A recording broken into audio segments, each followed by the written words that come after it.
Let's switch to another infection, a little bit lower down in the throat now, which is epiglottitis. Remember, the epiglottis is that flap of tissue that closes over the trachea and prevents us from aspirating liquids when we drink. Historically, epiglottitis was much more common than it is now. It seems to be persisting more on multiple choice tests than it does in real life. So I see epiglottitis very rarely. And this is because of the remarkable efficacy of the Haemophilus influenza B vaccine. This is a fantastic vaccine that has dramatically improved the quality and the extent of children's lives. So epiglottitis, because there's really no more H. flu type B in the United States, is now very rare. Causative organisms outside the United States can still be absolutely H. flu, or perhaps unimmunized children within the United States. But there's other bacteria that can cause it, such as Streptococcus or Staph aureus.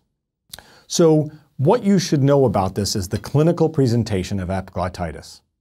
This is a rapid onset disease. These patients are in grave distress.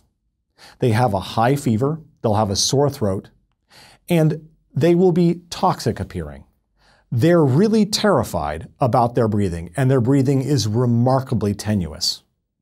These patients will be sitting forward and almost leaning forward in a tripod position because they're trying to keep that airway open. They'll have a hot potato voice. What that means is if you put hot potatoes in your mouth, like that, that's a hot potato voice. And that's what they'll sound like because they're trying to keep that airway open. They may also have stridor, the noise we typically see in patients with a narrowed upper airway. If you suspect epiglottitis, this is a dramatic emergency. Patients can easily die from epiglottitis. You have to examine them remarkably carefully because there are reports of patients going in respiratory arrest simply due to the exam. That leaning forward is what's keeping them alive. So leave the child in their most comfortable position. Lab testing doesn't help you with this diagnosis.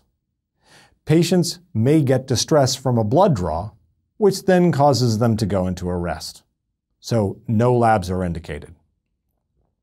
Diagnosis may be made by getting a lateral neck x-ray and seeing this here. It's called a thumbprint sign. That's because that epiglottitis has caused an inflammation of the epiglottis which makes it rounded, almost like you could imagine a thumbprint right there. Do you see that thumbprint? That's the thumbprint sign. Now it's gone. Now it's there.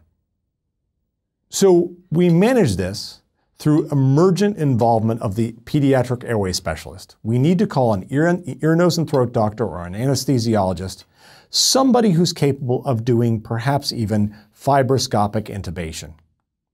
We're going to get control of that airway first, and we're going to have to intubate that patient.